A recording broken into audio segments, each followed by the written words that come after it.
¿Qué tal, lectores de Force? ¿Cómo están? Yo soy Eric Zúñiga, editor del portal force.com.mx, y en esta ocasión nos encontramos en esta entrevista con dos expertos fiscales de declaración anual, una que año con año en estas fechas, en abril, las personas físicas tienen que cumplir, y hoy en una situación de emergencia sanitaria en la que se encuentra el país, hay muchas dudas en torno a cómo se debe de presentar esta declaración, si debe buscarse una prórroga o si la autoridad debería de otorgar un aplazamiento conforme avanzamos en esta situación de emergencia.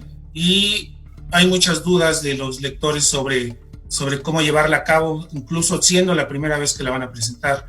Y para eso vamos a contar con Iván Rojas Dosal, del Colegio Fiscal de México, y con el contador Alberto Castelló, del Colegio de Contadores Públicos de México, quienes nos van a ayudar a resolver las dudas que amablemente nos hicieron llegar a través de nuestras redes sociales. A manera de inicio, contadores, me gustaría que me contaran desde su punto de vista cómo impacta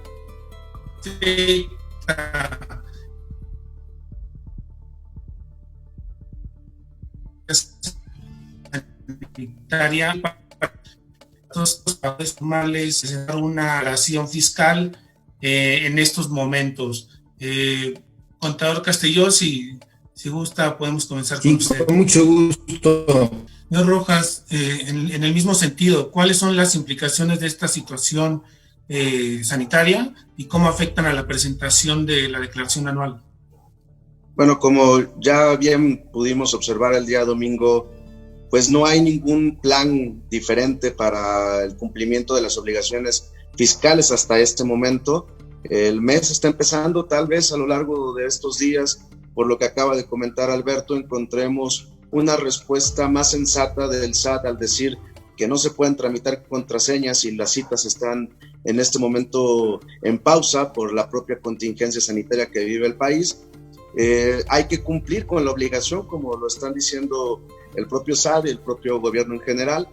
Son ingresos, son una declaración del año anterior que no tendría nada que ver con este año, y pues sí está arrinconado un poco el contribuyente en la medida en que no cuenta con un SAT que está activo para cualquier situación que se presente, y pues no tendrá de otra más que cumplir a más tardar el 30 de abril, como lo disponen las leyes fiscales.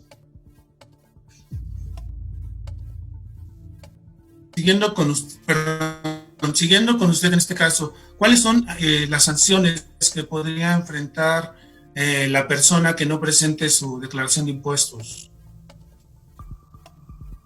Bueno, en caso de no presentarla a más tardar el 30 de abril, tendría que existir un requerimiento por parte de la autoridad para poderle implementar una sanción. Si después del 30 de abril las cosas se normalizan, que serán a partir del día 4 de mayo, que sería el primer día activo, y puede tramitar su contraseña o pueden activarse las citas en el SAT, pues podrá presentar su declaración con posterioridad de manera espontánea. Si lo hace de manera espontánea, no hay una sanción. Si lo hace a requerimiento de la autoridad, pues se verá con la implementación de una multa que tendrá que cubrir por un requerimiento y presentación extemporánea de la declaración anual. Contador Castelló, ¿hay algún mecanismo de, digámoslo así, de protección o de defensa que tenga el contribuyente en una situación como esta? O sea, que no hay citas, que no pueden tramitar estas firmas electrónicas. ¿Hay algún mecanismo al que puedan recurrir para presentar después la declaración? Sí, como bien decía Iván, una vez que esto se normalice o que el SAT habilite alguna fórmula para que se pueda tramitar la contraseña, pues será más fácil hacerlo. Ahora, completando un poco lo que decía Iván, si el SAT llegara a digamos, ejercer sus facultades de comprobación que le permite el artículo 42 del Código Fiscal, y el contribuyente no hubiera presentado su declaración, sí le podrá imponer en principio una multa de 1,400 pesos a 17,370. Si hubiera una revisión de gabinete, una visita domiciliaria y le determinan una cantidad a pagar, pues el caso se complica más porque la multa es del 55 al 75% de la cantidad de ISR omitido, aunque en los términos de la Ley Federal de Derechos del Contribuyente, esas multas pueden, dependiendo del momento en que se pagara el impuesto sobre la renta omitido, tener del 20 al 30%, afortunadamente, pero en condiciones normales es una multa espectacular, ¿no? Del 55 al 75. Si a alguien le resultó 100,000 pesos a pagar, pues la multa podría ser de 55,000 pesos a 75,000 pesos, independientemente de la multa que le pudieran aplicar si le mandan un requerimiento, como bien decía Iván, ante un requerimiento por no haber presentado la declaración, pues la multa podría ser de hasta 17,370 pesos. Afortunadamente es muy frecuente ver que la autoridad envíe invitaciones, es decir, es una manera informal que no da lugar a la aplicación de multas, y yo diría que cualquier persona que lo pueda hacer ahorita, mejor que lo haga. El problema es para un reducido grupo de los que, como decíamos, no tienen contraseña, no tienen e-firma. Para los que están contemplando presentar su declaración fiscal, tienen algunas dudas en torno a, de inicio, quiénes presentan, quiénes deben presentar esta declaración, y también cuáles son aquellos elementos que pueden deducir tanto por su profesión como aquellas deducciones generales. Señor Rojas, si aquí nos pudiera aclarar cuáles son las deducciones que uno, más allá de su profesión, pueda deducir. Claro, eso es importante, Eric, porque finalmente cada régimen, pues esto se haría demasiado largo, ¿no? En tema de deducciones a las que tenemos derechos, porque existe la actividad empresarial, arrendamientos, en fin, dividendos, y yo creo que es sensato centrarnos en las deducciones personales, a las cuales, pues bueno, en este momento toda persona física tiene derecho a considerarlas. En primer lugar, las personas van a tener derecho a los gastos médicos, dentales, hospitalarios, incluyendo los servicios de psicología y nutrición, que son muy novedosos, que se agregan los gastos funerarios, los intereses reales hipotecarios que tengan, donativos, lentes, colegiaturas. Ya sabemos que las colegiaturas tienen un tope que va dando a conocer el SAT, 6, 8 mil pesos anuales por primaria, y así van elevándose hasta nivel universidad, ¿no? En el caso de las deducciones personales van a estar topadas. Estos montos van a poder ser hasta un 15% de los ingresos que se tengan acumulables, sin que rebasen 5 salarios más elevados al año. Tampoco es que se puede echar gran mano de ellos, porque también fueron topados hace un par de años, ¿no? Y como una generalidad, una recomendación, ¿cuáles son los elementos que necesitan para realizar estas declaraciones? Facturas, estas ya van a estar precargadas en el SAT, en caso de que no estén. Ya están ahorita prácticamente todo al considerar que los comprobantes fiscales electrónicos para las personas físicas ya están precargados.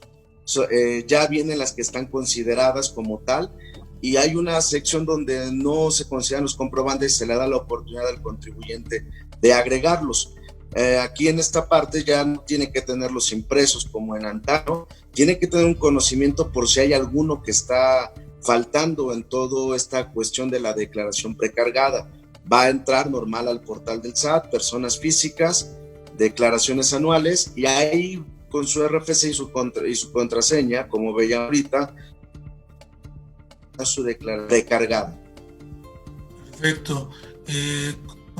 Usted me gustaría que me ayudara a definirle a los usuarios quiénes son los contribuyentes que deben presentar.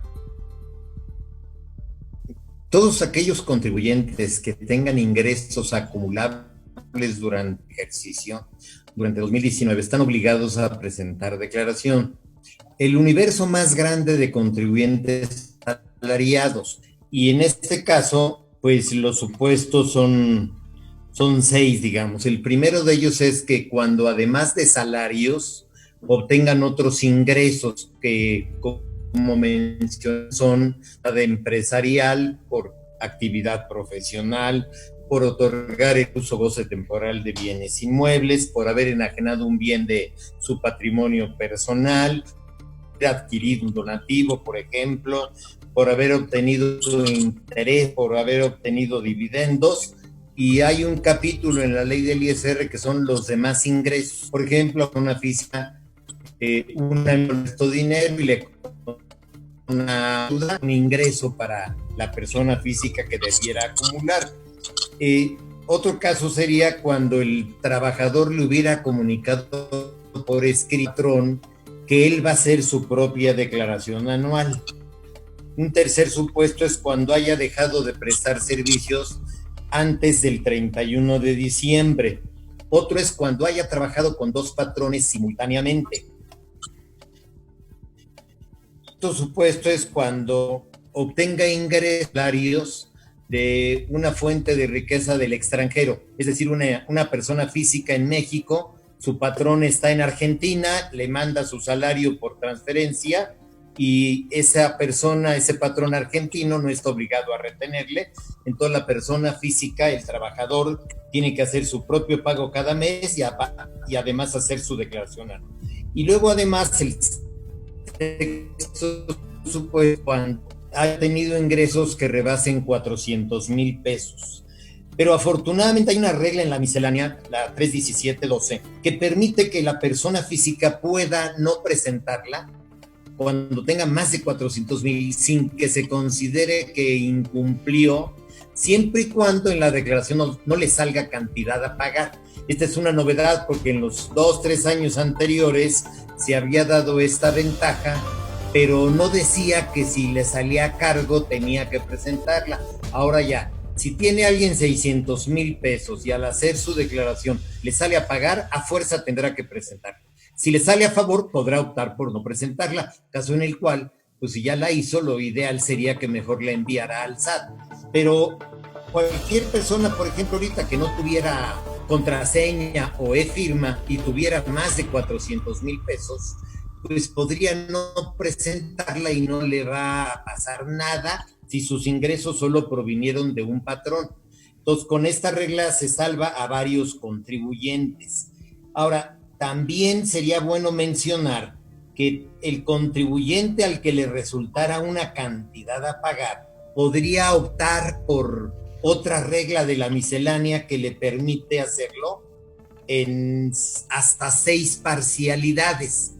Ejemplo, si a una persona física le resultara pagar 60,000 pesos en esta declaración y no tuviera el dinero, lo que tiene que hacer es hacer un primer pago de 10,000 pesos, que es la sexta parte, le quedarían 50,000 por pagar. Y en la miscelánea aparece una tablita que, dependiendo del número de meses que elija, se debe dividir esos 50,000. Hice un cálculo con un saldo a pagar de 50,000, se divide entre un factor de 481.64 y las siguientes 5 parcialidades que debiera ser, digamos, mayo, junio, julio, agosto y terminar en septiembre, serían de 10,381 pesos. Esos 381 por 5 meses, pues sería la cantidad que le tocaría pagar por el financiamiento. Digamos que sería la actualización y los recargos, pero con la ventaja de que el contribuyente ya conozca desde un principio, desde que presenta su declaración, pues que solo paga 10,000 y luego 5 pagos de 10,381 pesos. Esta obligación, esta ventaja no está otorgada por el gobierno actualmente, sino que tiene, y el contribuyente puede tomarla cuando lo desee y elige si quiere hacer en 2 pagos, 3, en 4, en 5, hasta en 6 pagos. No tiene que otorgar del La condición es que la presente a más tardar el 30 de abril.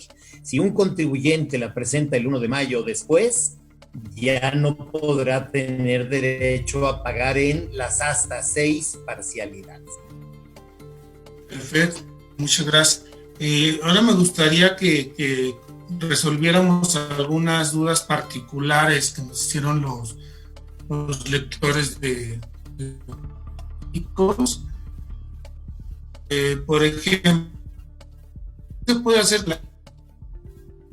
Tengo gastos médicos sí por prescripción, y en años anteriores sí me daba la opción de clasificar. Señor Rojas, ¿nos ayuda con esta duda? Pues bueno, si ya no se tiene la posibilidad de clasificar, esto quiere decir que no le están permitiendo hacerla deducible. Puede ser varias situaciones, puede ser que no esté la aseguradora dentro del marco que el SAT está considerando para clasificarlo como un seguro de gastos médicos mayores. Puede ser que, como él dice, también la descripción que le están colocando en la póliza diga alguna cuestión de los conceptos que hoy se manejan en los FDIs que no le esté permitiendo colocarla en un elemento clasificado. Si ya no está para poderla agregar, pues tendrá en su momento que acudir al SAT para aclarar esta situación, ¿no? Ok. Me gustaría agregar algo. Adelante. Sí, en realidad este problema que plantea la persona a la empresa de ustedes, a Forbes, se está tratando de resolver. Es una falla del sistema del SAT. La Asociación Mexicana de Instituciones de Sistema envió un comunicado a quienes tienen con las pólizas de seguros de gastos médicos mayores, informándoles que era un problema técnico del SAT, que no había podido cargar todas los comprobantes, los FDIs de pago de primas.